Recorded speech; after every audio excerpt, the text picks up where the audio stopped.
नमो वरिहन्ताणं नमो सिद्धाणं नमो आयरीयाणं नमो उवध्यायाणं नमो लोये सव्यसाहूनम् मोक्षमार्गस्य नेतारं भेत्तारं कर्मभूभृतां ज्ञातारं विश्वतत्त्वानां वन्दे तद्गुणलब्धये। तो कल हमारी चर्चा चली कि ज्ञानावर्णी कर्म का क्षयोक्षम कैसे होता है।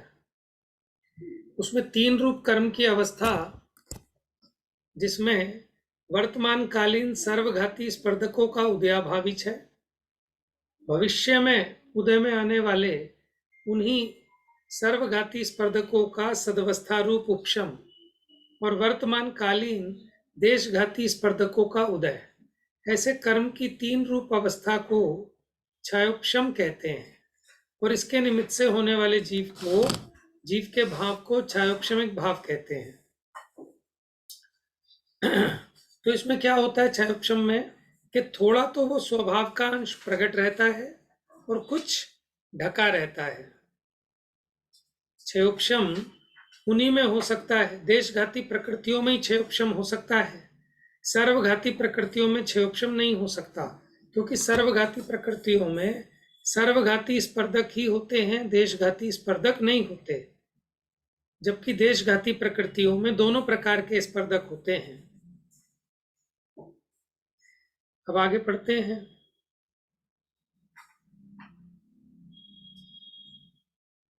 चलिए एक बार कल का भी थोड़ा सा पढ़ लेते हैं, रिवाइज हो जाएगा ये। यहां से आज कौन पढ़ेगा? श्रुति पढ़ो।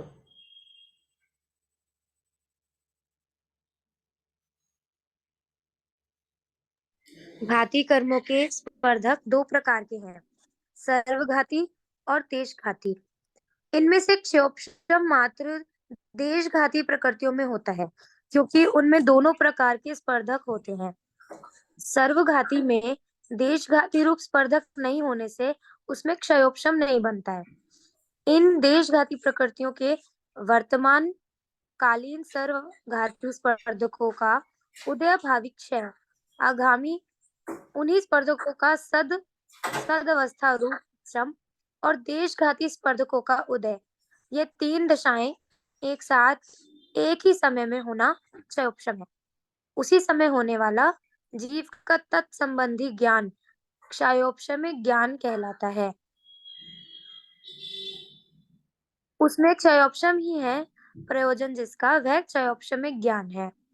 इनमें तत्संबंधी कर्मों का जितना उदयभावी क्षय और सदवस्था रूप उपशम रहता है, उतना ज्ञान व्यक्त रहता है। देशघाती का उदय अपने प्रतिपक्षी गुण का घात नहीं करता है। देखिए, केवल ज्ञान जितना तत्संबंधी कर्म का उदय का अभाव है और जितना सदवस्था रूप उपशम है, उतना ज्ञान तो व्यक्त रहता है। और जितना देशघाती का उदय है, उतना किंचित घात रहता है। देशघाती का उदय अपने प्रतिपक्षी गुण का पूर्णता घात नहीं करता, सर्वघात नहीं करता, लेकिन देशघात तो करता ही है। चलिए आगे। केवल ज्ञान क्षायिक ज्ञान है। इसकी प्रगटता में दर्शनावरण, ज्ञानावरण और अंतराय कर्म का पूर्णतया क्षय निमित्त है। क्षय ही है प्रयोजन, जिसका वह क्षायिक ज्ञान है। यद्यपि सावरण छदमस्त दशा में भी जीव की शक्ति रूप केवल ज्ञान स्वभाव विद्यमान है, तथापि व्यक्त तो अपने प्रतिपक्षी कर्मों के क्षय में होता है। यहाँ उस व्यक्त के केवल ज्ञान की ही विवक्षा है, क्योंकि उससे ही जीव के कार्य अनंत चतुष्टय की सिद्धि होती है। हाँ जी, अब बात आई केवल ज्ञान की। केवल ज्ञान क्षय ज्ञान है, माने जो अपने प्रतिपक्षी कर्म के पूरे क्षय से प्रकट होता है, वो क्षयिक भाव कहलाता है। तो यहाँ ज्ञानावर्णी का तो हो ही गया, दर्शनावर्णी अंतराय का भी पूर्णतः क्षय हो गया, तब ये केवल ज्ञान प्रकट होता है। और जिनको केवल ज्ञान प्रकट नहीं हुआ, वो जो नीचे की अवस्था वाले जीव हैं, उनमें भी शक्ति रूप केवल ज्ञान स्वभाव तो विद्यमान है, क्योंकि अगर वो स्वभाव भी ना हो तो फिर केवल ज्ञान कैसे प्रकट हो जीव को। माने अगर दूध में शक्ति रूप घी ना हो तो कोई भी दूध में से घी नहीं निकाल सकता, लेकिन अंतर होता है शक्ति में और व्यक्ति में। जैसे एक छोटा बच्चा है, उसमें कलेक्टर बनने की शक्ति है, डॉक्टर बनने की शक्ति है, ठीक है, तो आप उससे इलाज करा लोगे क्या अपना? नहीं कराएंगे। समझ में? शक्ति का मतलब ये है कि अगर उसको डॉक्टर बनना है तो वो कहीं किसी बाहर से नहीं आएगी, वो उस रूप ये ही परिणमित होगा, किसी की योग्यताएं प्रकट होंगी समय पाकर। उसी प्रकार केवल ज्ञान कहीं बाहर से नहीं आता, ये आत्मा ही केवल ज्ञान रूप परिणमित होता है। क्यों परिणमित होता है? क्योंकि उसमें शक्ति मौजूद है। अगर उसमें शक्ति ही ना होती तो जैसे एक बीज में से एक बहुत बड़ा पेड़ उगने की शक्ति है, ठीक है, इसका मतलब ये नहीं है कि बीज में पेड़ है, तो शक्ति अपेक्षा बात अलग है, लेकिन असली लाभ तो व्यक्त होने पर मिलता है। तो यहाँ जो चर्चा है वो व्यक्त केवल ज्ञान की चर्चा है कि जिनके वो केवल ज्ञान व्यक्त हो गया। शक्ति अपेक्षा तो सभी जीवों में स्वभाव है, लेकिन यह स्वभाव जो शक्ति रूप है उसकी बात नहीं, उस स्वभाव को जिसने अपनी पर्याय में व्यक्त किया उसकी बात है। जैसे शक्ति की अपेक्षा तो सभी परमात्मा है, लेकिन आनंद तो तभी आएगा जब ये शक्ति व्यक्त हो जाएगी और हम परमात्मा दशा को प्राप्त होंगे। चलिए, अब ये 5 ज्ञानों की बात हुई, अब 3 मिथ्या ज्ञान। कौन कौन से होते हैं पर्याप्त मिथ्या ज्ञान? नाम तो बताइए। कुमति, कुश्रुत, कुअवधि। कुमति, कुश्रुत, कुअवधि ज्ञान। कुअवधि ज्ञान का दूसरा नाम क्या बताया था? विभंग ज्ञान। विभंग ज्ञान। Very good. चलिए पढ़िए। पर्याप्त और निर्वत्य पर्याप्त दशा में विद्यमान संगी पंचेंद्रिय सम्यक दृष्टि जीव के जो मति श्रुत अवधि रूप सम्यक ज्ञान है, वे ही मिथ्यात्व और अनंतानुबंधी क्रोध आदि के उदय में तत्वार्थ के अश्रद्धान रूप से परिणमित जीव की कुमति कुश्रुत कुअवधि विभंग रूप में मिथ्या ज्ञान कहलाते हैं। इनमें से कुमति कुश्रुत ये 2 मिथ्या ज्ञान तो एक इंद्रिय से लेकर पंचेंद्रिय पर्याप्त अपर्याप्त सभी मिथ्या दृष्टि जीवों के होते हैं, परंतु विभंग ज्ञान मात्र सैनी पंचेंद्रिय पर्याप्त मिथ्या दृष्टि के ही होता है, अन्य के नहीं। हाँ जी, अब ये जैसे समझ लीजिए, अब ये समझ लीजिए कि जिसके अगर अभी मति श्रुत अवधि ज्ञान है और उसका सम्यक दर्शन छूट गया, वो मिथ्या दृष्टि हो गया, तो मिथ्यात्व होने पर उसके वही ज्ञान कुमति कुश्रुत कुअवधि रूप हो जाते हैं। और अगर सम्यक दर्शन हो जाए तो वही कुमति कुश्रुत कुअवधि सुमति सुश्रुत सुअवधि हो जाते हैं। ठीक है, इसको मिथ्या ज्ञान क्यों कहा?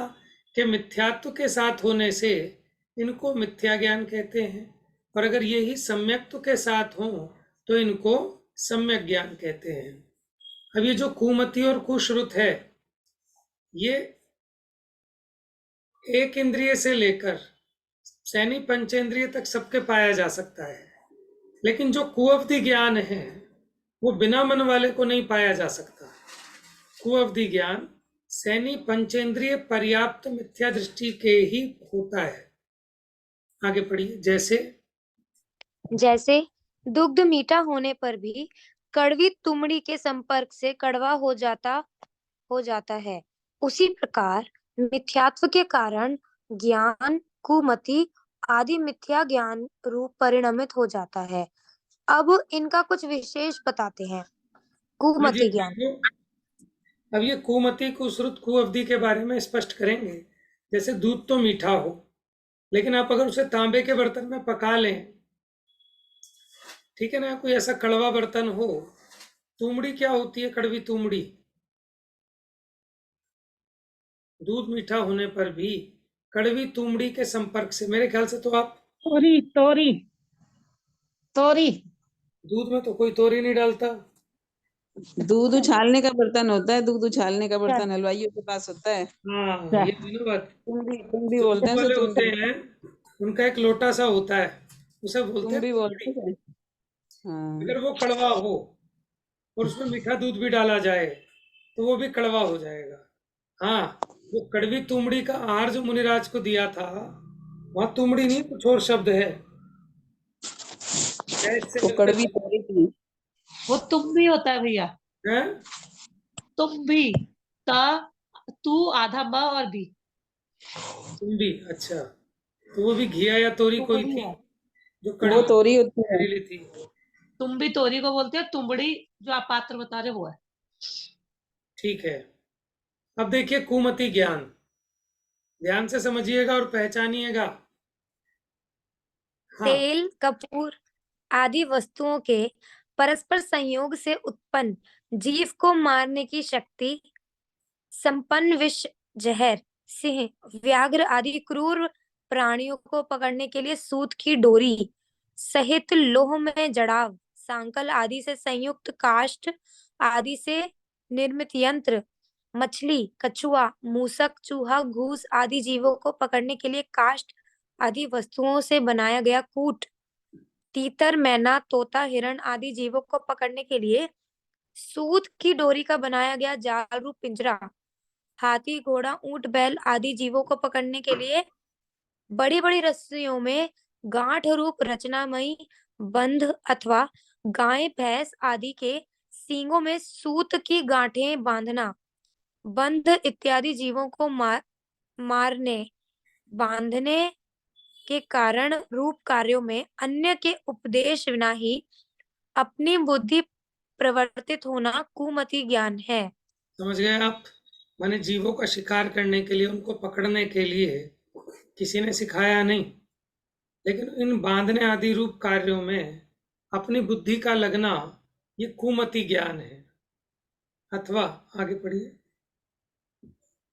अथवा इसी प्रकार से और भी अन्य जीवों के धन को ठगने में, गिरवी रखे धन को लुप्त करने में, अन्य की स्त्री का हरण करने में, अन्य को मारने में, धन को चुराने में, निर्बल जीवों की आजीविका, जमीन जायदाद, स्त्री धन आदि छीन लेने में, दूसरों का अपमान करने कराने में, निर्णायक बनकर सत्य को असत्य और असत्य को सत्य करने में, अन्य को दोष लगाने में, धर्मात्मा व्यक्ति पर चोरी, कुशील संबंधी दोष लगाने में, अपनी प्रबल बुद्धि से पर का अपवाद करने, निंदा करा देने में तत्पर, उदेव में देवत्व बुद्धि, पाखंडी कुलिंगी में गुरुत्व बुद्धि उत्पन्न कर पुजवा देने में, अधर्म को धर्म सिद्ध करने में प्रवीण, ग्राम नगर आदि को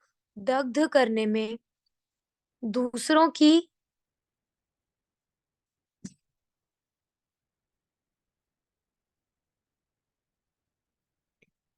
आवाज नहीं आ रही भैया?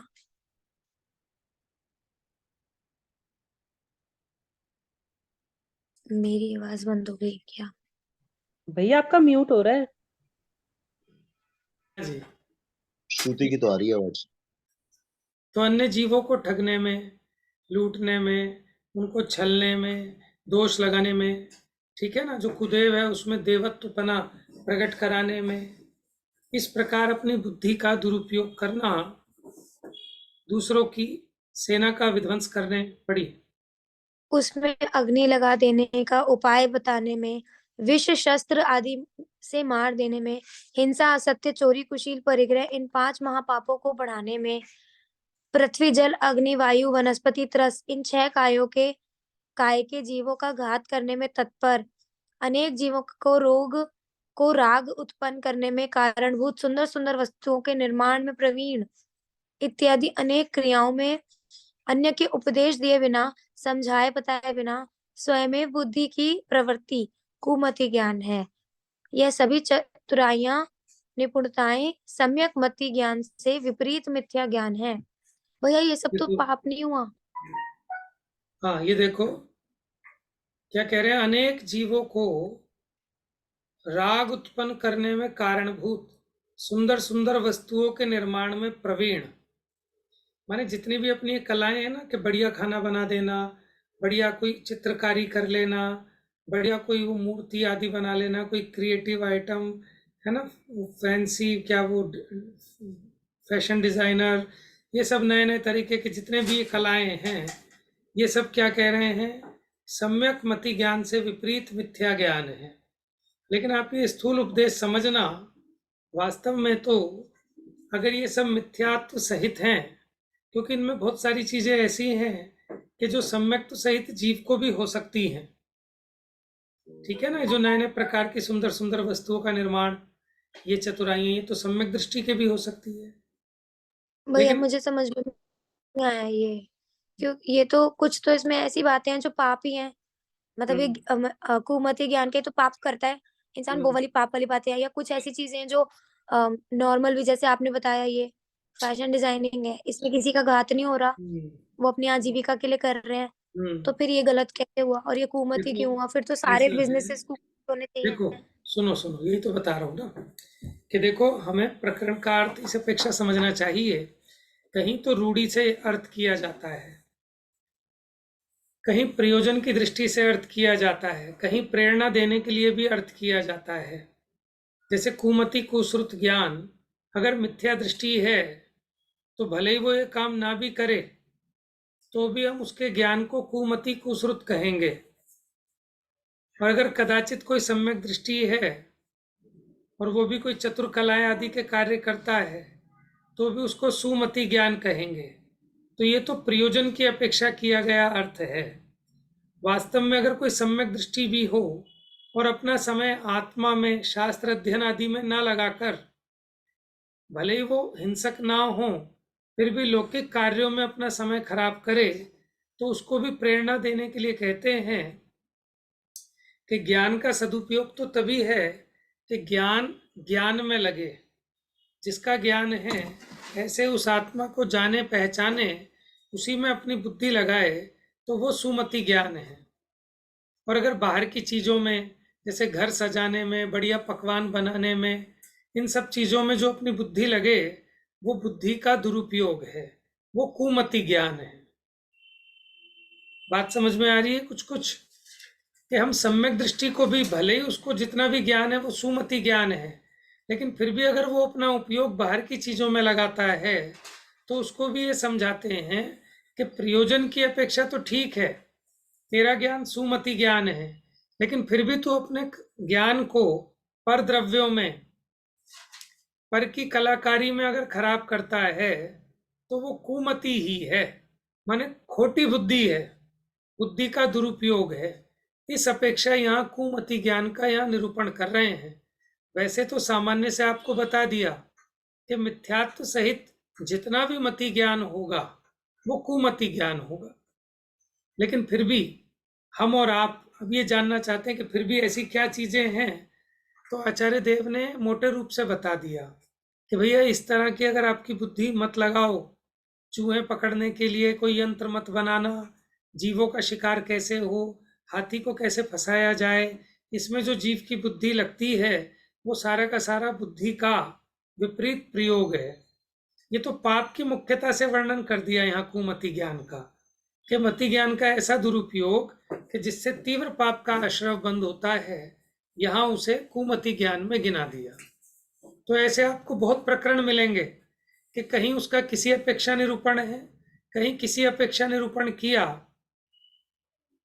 कि सम्यक दृष्टि भी, कोई उसको मोहर थोड़ी लग गई कि अगर मान लो सम्यक दृष्टि हो गया तो वो उसका जितना ज्ञान है वो सारा का सारा सम्यक ज्ञान है, तो भी उसको डांटते हैं, तो भी उसको समझाते हैं कि तू अपना पर द्रव्य में ज्ञान क्यों खराब करता है। ठीक है ना? मान लो वो कोई ऐसा कुकिंग का कोर्स करने लगे, वो कोई फैशन डिजाइनिंग का कोर्स करने लगे, तो उसको भी तो प्रेरणा दी जाएगी। जब तुझे समझ में आया कि कलाकारी इसी में है कि तेरा ज्ञान तेरे ज्ञान को जाने, तेरी बुद्धि तेरे स्वरूप में रमे, तो उसमें तेरी प्रशंसा है। तो तेरा ज्ञान अगर इन सब चीजों में लगता है तो वो ज्ञान का दुरुपयोग है। तो इसलिए मैंने कहा कि ये सामान्य कथन समझना कि अपने को, अपने बुद्धि को इन सब कार्यों में नहीं लगाना या उस चीज की प्रेरणा लेना। बोलो श्रुति। मेरे को ना बस एक चीज और लगी इसमें कि इसमें जानवरों के लिए तो कितना एक डिटेल लिखी हर जानवरों के लिए, और बाकी सब चीजें एक एक लाइन में थी, तो क्या फोकस ज्यादा उस चीज में है, हिंसा पे? हाँ, वो तो है ही, क्योंकि जीवों को सुधारना है। ज्यादा बड़ा पाप तो इसी में कर रहे हैं ना सभी जीव।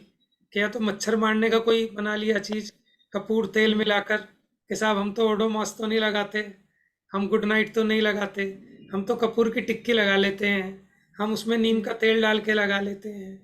लेकिन आप ये देखो, अगर उसमें भी जीवों का घात हो रहा है, भले ही आपकी वो सामग्री अहिंसक हो, लेकिन अगर उससे उनको कष्ट पहुंच रहा है, तो ये जो आपकी बुद्धि है, ये भी बुद्धि का दुरुपयोग है।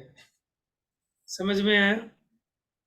क्योंकि जीव यही करते हैं ना कि चूहों को कैसे पकड़ें, जंगली जानवरों को कैसे शिकार करें, कैसे उनको पकड़ें। इसमें जो बुद्धि लगती है, ये महापाप उपजाने वाली है। इसलिए इसकी मुख्यता से यहाँ प्रेरणा कर दी जीवों को। ठीक है। हाँ जी, पढ़िए। कुश्रुत ज्ञान।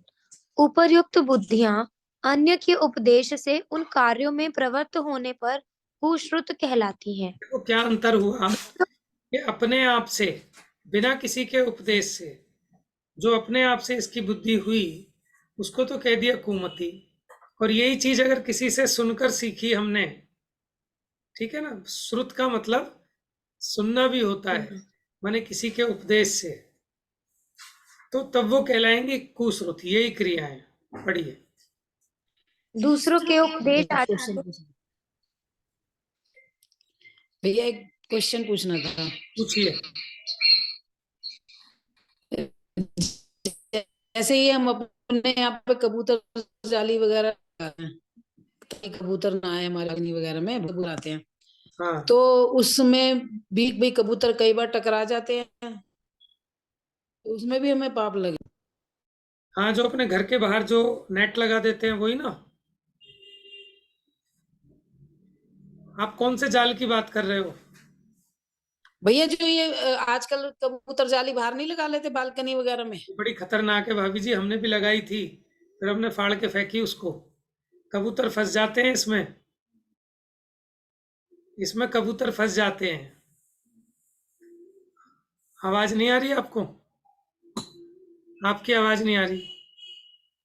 अच्छा, मैं कह रही भैया हमारा उद्देश्य थोड़ी है उन्हें मारने का, हमने तो अपने घर पे बचाव के लिए लगाई हुई है। हाँ, हमने भी बचाव के लिए लगाई है, लेकिन जिस दिन हमको ये पता चला कि इसमें एक कबूतर ने अपना मुंह फंसा लिया, गर्दन, और फिर हाँ बचने के चक्कर में उसने उसको लपेट लिया और ज्यादा, पंख वंखों में सब में फंसा लिया।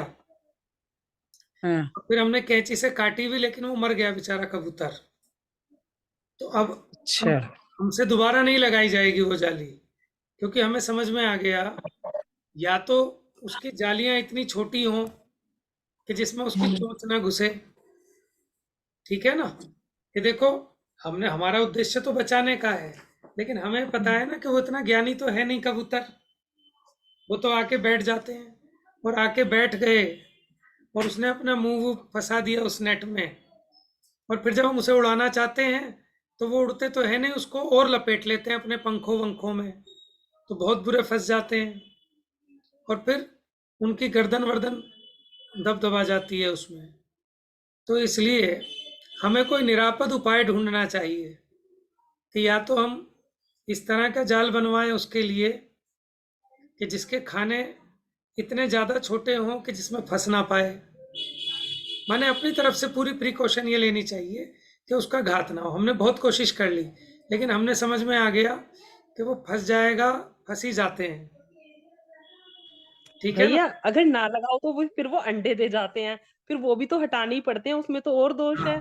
फिर उसमें क्या, अगर अंडे दे जाते हैं ना, तो फिर उन्हें छेड़ना नहीं है, छेड़ोगे तो वो अंडे खराब हो जाएंगे उसके। हमने भी इसलिए लगाई थी कि हमारे छज्जे पे वो कबूतर अंडे दे जाते थे, तो जाली लगाई।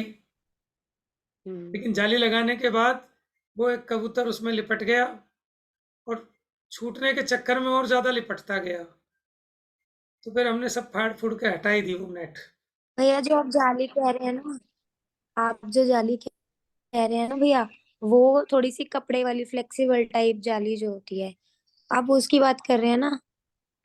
हमारी जो यहाँ टाइट लेकिन जो नहीं है, हमारी है ना, जैसे हमारी वो वाली है जो ग्रीन कलर की होती है, प्लास्टिक वाली उसमें भी टाइट फंस वाली, जाते हैं, उसमें फंस ग्रीन नहीं वाली में सकते। भी फंस जाते हैं, अच्छा, अगर फंस ग्रीन नहीं वाली में सकते भी तो फंस ठीक जाते है। ये जो हैं। नहीं कंस्ट्रक्शन के भैया, काम ग्रीन लगाते हैं ना हाँ, कपड़े वाली, ग्रीन वाली में फंस- जो ये ग्रीन वाली कह रही है ना, उसमें भी फंसते हैं। वही आपके वाली बात है, मैंने भी लगाई थी वो। हाँ मैंने भी हटाई, उसके बाद फिर मैंने स्टील का फ्रेम बनवाया पूरा जाली वाला। जो स्टील का फ्रेम आता है, अब उसमें नहीं आते, ना फंसते ना उसमें हाँ, कुछ उसमें करते। नहीं फंसेंगे। लेकिन हाँ, उसमें पता है वो क्या मैं इसलिए नहीं लगाते, क्या उसमें फिर वो बैठ बैठ के ना पूरी बीट्स करते हैं फिर वहां पर। और नहीं नहीं भैया, उसमें तो वो करेंगे ही नहीं ना, वो तो पूरा फ्रेम हो गया, बंद हो गया, तब आप खोल लो और बंद कर दो, खुल अच्छा, जाता तो है, बंद हो जाता खोल भी लो उसको, है, ऐसा ठीक है। कर। हाँ, ठीक है। तो ग्रीन वाली में फंसते हैं, हमारे साथ भी हुआ था, फिर हमने भी काटा था उसको। ट्राई करते हैं, हमने भी ट्राई किया था। हाँ, हाँ, तो इसलिए देखो ये है आपका उसमें, विवेक, अगर फंस आपकी जाता जाली है ऐसी उसमें। है कि जिसमें आपको लगता है कि कोई कबूतर नहीं फंसता और फंसेगा भी नहीं, तो कोई दिक्कत नहीं है।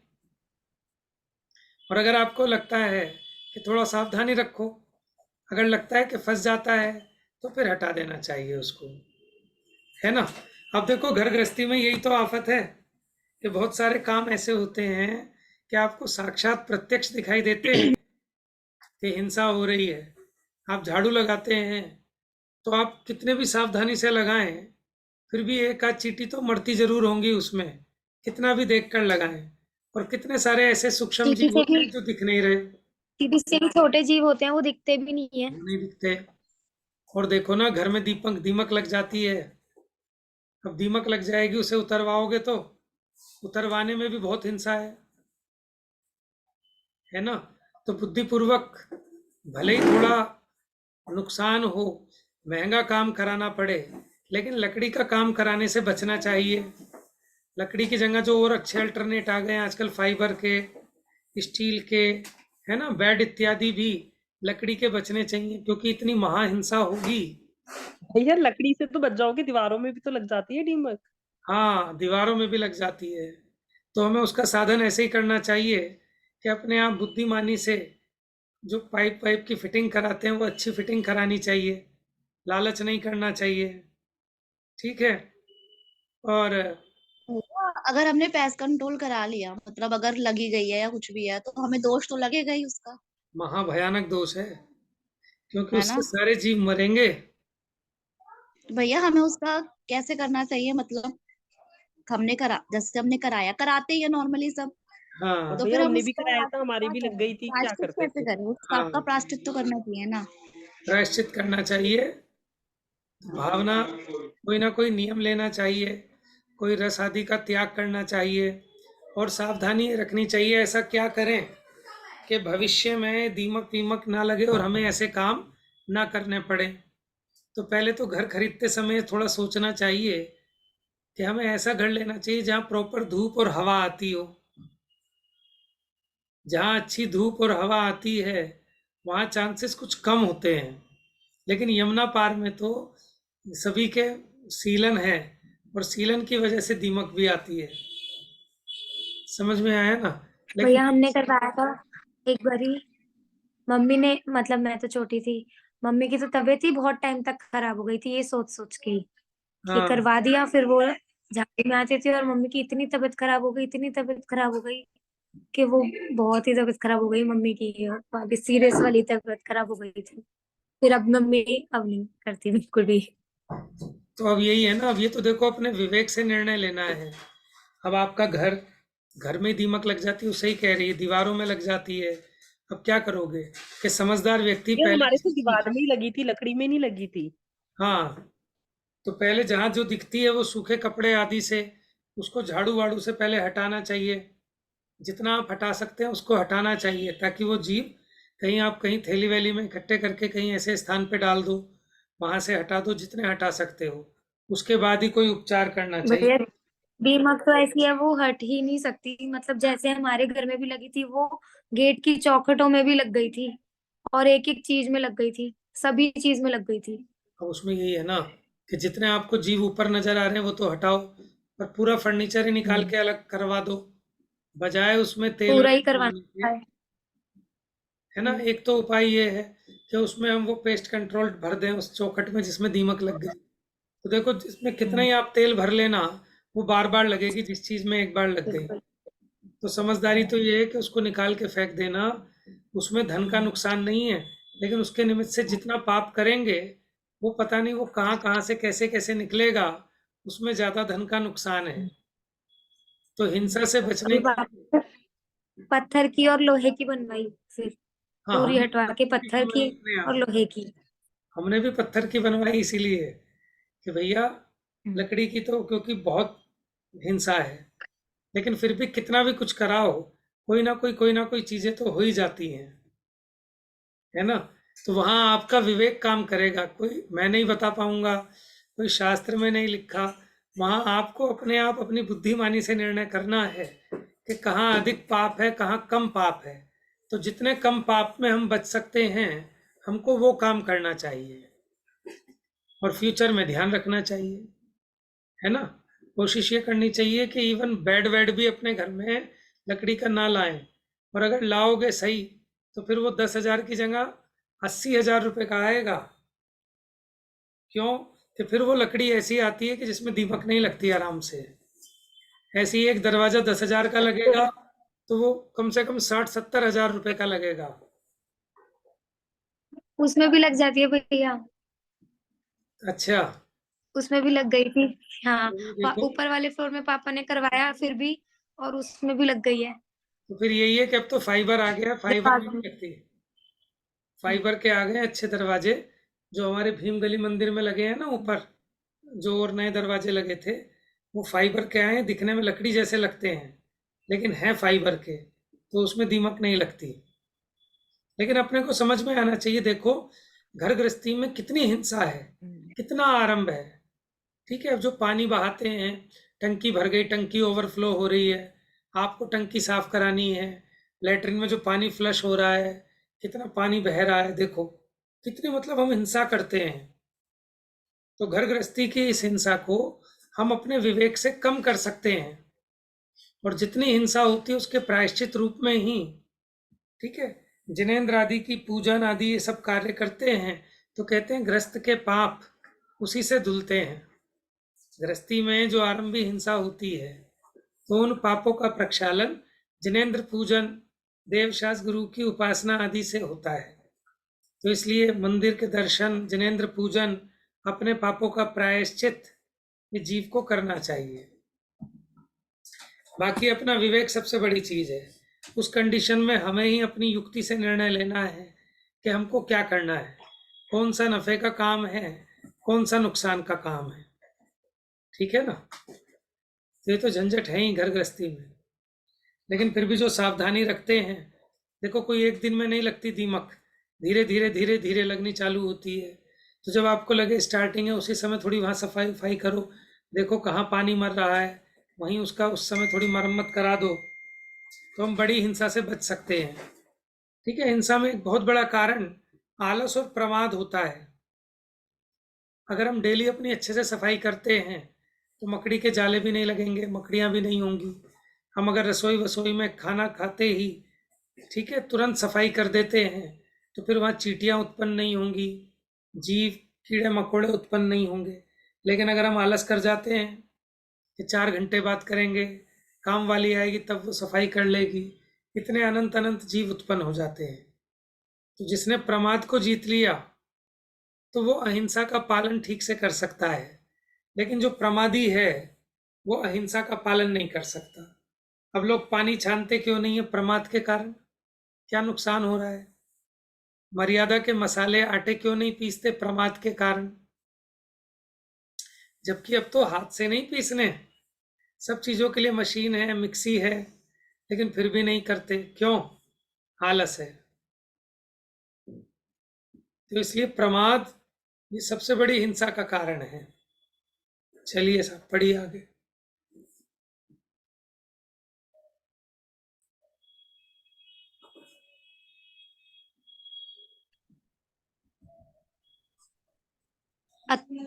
कुश्रुत कुश्रुत ज्ञान।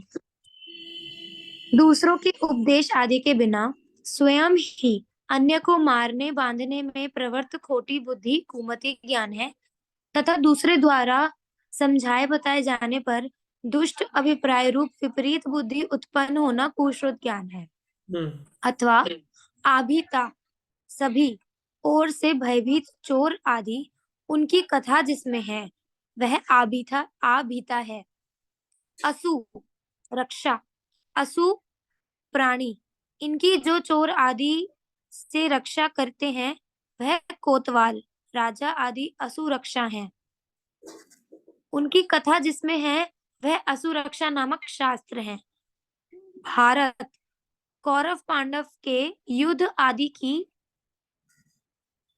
पोषण करते हुए अल्पज्ञानी व्यक्तियों द्वारा कथा अथवा एक स्त्री के पंच भर्तार पति का होना इत्यादि विपरीत कथन जिसमें है वह भारत महाभारत नामक शास्त्र है। रामायण, रामचंद्र जी की सेना तो वानरों की है तथा रावण की सेना देवों की है। रावण राक्षस है, इनका परस्पर युद्ध हुआ इत्यादि विपरीत कथन जिसमें अपनी इच्छा से किए गए हैं वह रामायण नामक शास्त्र है। इत्यादि अपनी इच्छानुसार एकांतवाद का पोषण करते हुए अल्पज्ञानी व्यक्तियों द्वारा रचे गए शास्त्रों में वीतरागी सर्वज्ञ भगवान की आज्ञा के विरुद्ध सभी निरूपण हैं। देखो ये सब कहलाएंगे कुशास्त्र, जिनमें देखो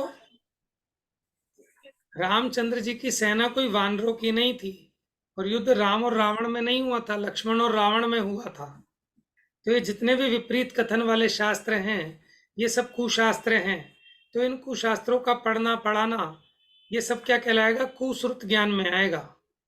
ये सब का सब कुश्रुत ज्ञान में आएगा। इसकी विशेष चर्चा कल करेंगे, समय हो गया है, ठीक है ना। ऐसे खोटे शास्त्र और भगवान की आज्ञा से विपरीत राग द्वेष को बढ़ाने वाले, एकांतवाद का कथन करने वाले, हिंसा का उपदेश देने वाले, ऐसे जितने भी पुस्तकें हैं, शास्त्र हैं, वे सब कुशास्त्र हैं। उनका पढ़ना पढ़ाना ये भी कुश्रुत ज्ञान में आता है, ठीक है। शेष चर्चा कल। जा वाणी के ज्ञान से सूझे लोकालो, सो वाणी मस्तक नमो सदा देत हूँ धो।